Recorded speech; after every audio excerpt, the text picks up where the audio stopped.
Olá, gente, bom dia, boa tarde, boa noite. Não sei a hora que vocês estão vendo esse vídeo. E hoje, na aula de filosofia aqui, e é uma aula destinada ao segundo ano do ensino médio do Colégio Liceu, mas está no meu canal, assim, aproveite e se inscreva no canal do professor Gugu.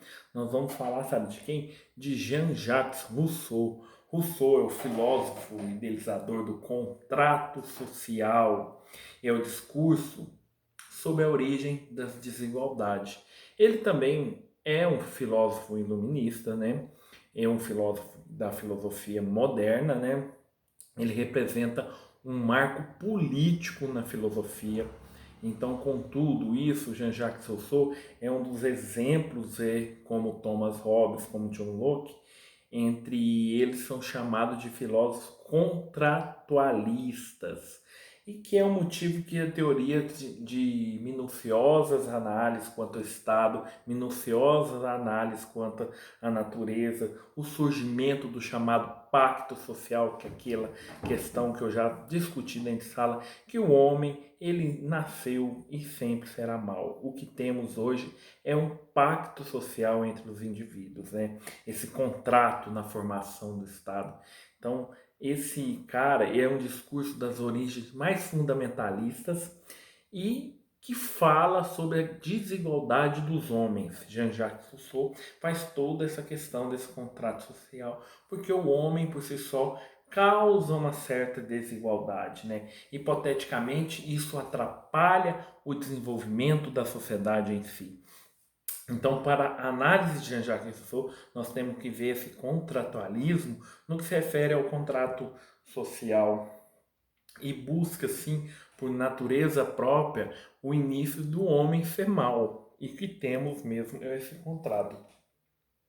A sociedade como que está hoje, Rousseau entendia que teria pervertido o homem que nasceria através da natureza. O homem nasce da natureza.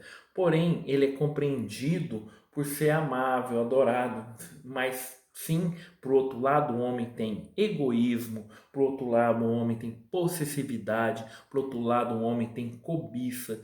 Então, não somos assim bons por natureza. Então, essa questão de falar, tal, assim, temos o pacto e o contrato social, segundo Jean-Jacques Rousseau. O homem, então, ele é natural provimente e promovido sobre o livre-arbítrio da noção das perfeições. Então, o homem, ele tem essa noção de perfeito ocorrido com a humanidade, e isso foi se adquirindo conforme anos e anos e anos. O homem e os animais deveriam se evoluir, mas o homem teria saído do estado primitivo em meio do caminho para a civilização moderna. Então, por isso, o homem sempre tem essa raiz um pouco animal por si só. Mas animal não naquele sentido que eu chamo vocês em sala, brincadeiras. Mas isso é uma perfectibilidade referente aí o comportamento perante a sociedade. Vamos lá. O estado do pensamento primitivo para Jean-Jacques Rousseau considera que o estado primitivo, o homem não possui consciência racional. Seu estado evolucional seria igual ao dos animais. Estado de natureza, o homem possui consciência, inteligência e também diferenciando aí dos animais, porém tendo uma semelhança quando se tem a raiva, quando se tem o ódio aí embutido. E uma das categorias também é a razão da proporcionalidade da liberdade. O homem é capaz de escolher algo que realmente quer fazer, enquanto o animal faz por um instinto. O melhor exemplo aqui é pensar a montaria de cavalo, porque se o cavalo soubesse a força que tem, não deixaria o homem usá-la aí como alvo de montaria. Há no naturalismo que Jean-Jacques Rousseau e todo esse conceito, ele tem como seres humanos são ameaçados pela natureza, por isso ele ataca e infringe a própria natureza, né? Então, podemos ser agressivos nessa situação.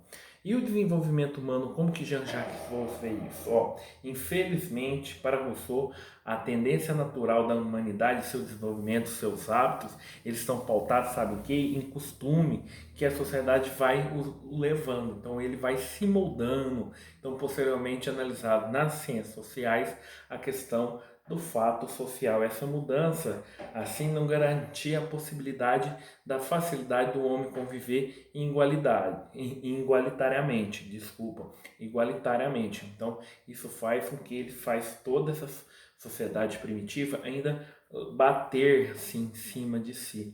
Então, essa é uma reflexão que nós devemos levar de Jean-Jacques Rousseau, né? Imagina aí, pensemos assim, imagina um grupo de homens, todos caçadores. Dois são arqueiros. Se todos saem para caçar, o mais importante é o trabalho em grupo e o objetivo maior comum de abater e de matar a caça. Mas após o estado de perfeitabilidade, o homem começa a produzir o orgulho, a cobiça, a vaidade. Então, por si só, agora nesse processo todo de evolução, os homens começam a se comparar. Qual que é o melhor arqueiro? Qual que é o melhor caçador? O que eu cacei? Isso vai despertar a chamada inveja, cobiça, a individualidade. Então, o homem é mal por si só. Porém, Rousseau entende que o homem, ao evoluir pelo estado natural, adquire novas capacidade de viver em civilização. E isso porque o homem faz o trato do intelecto, né? Ele eleva a alma para enobrecer o seu caminho. Então essa elevação da alma se dá aos estudos, ao ponto que o homem deve se estudar, o homem deve buscar valores. Então, por isso, Jean-Jacques Rousseau, ele comprova nessa menção. E o que seria esse contrato social? É o contrato social na perspectiva da liberdade que se aflora, né? Para Rousseau, todos os homens nascem livres. Nascem livres, tranquilos. A liberdade pressupõe direitos, a liberdade pressupõe deveres, e isso tudo ao mesmo tempo, né? Isso tudo ao mesmo tempo. A liberdade, portanto, é inata ao homem. Então não devemos abrir mão dela, nunca abrir mão da liberdade. Isso aí todo mundo sabe, né? Pois fazer assim, o homem perderá a sua qualidade de ser humano. Então, quando se prende muito uma pessoa, que se prende, ainda mais nesse momento agora, você percebe que o homem perde um pouco do seu equilíbrio, né? E então, por ponto de vista aí para demais pensadores, essa liberdade veio posteriormente na história com o Renascimento, porque se rompeu-se assim a ideia de uma sociedade pautada nos quesitos religiosos, né?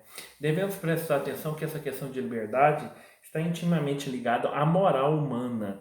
Então, isso justifica esse contrato social, esse contrato de podermos viver em paz, viver em sociedade, viver tranquilamente. A liberdade, que é uma moral percebida pelos homens por consciência, então realmente a moral a partir naturalmente das exigências da natureza, da ética. Então, o homem se recusar, ele vai recusar sua própria condição humana. Então, Jean-Jacques Rousseau, aí nessa primeira parte eu faço essa exemplificação desse grande filósofo, né? Então, ele tenta identificar aí dentro desse contrato social uma associação livre de vontades racionais, uma associação livre dos seres humanos, e os seres humanos têm que estar sempre pela tutela do Estado, senão a garantia de liberdade ela é muito maior, então o homem começa a se degladiar entre seus pares, então por isso existe esse contrato social. Então, para evitar-se um pouco aí a uma mazela total de descontentamento, né? Para evitar isso, um homem que nasce livre, é bom a natureza com esse pacto, deve buscar a união e obedecer a si mesmo. Então, é muito importante, entenda o papel de criar uma era de racionalidade dentro de um ponto de vista, dentro de um ponto conceitual de respeito a leis, então criando assim esse contrato para Jean-Jacques Rousseau, né? Então, iluminista por si próprio, ele é muito importante na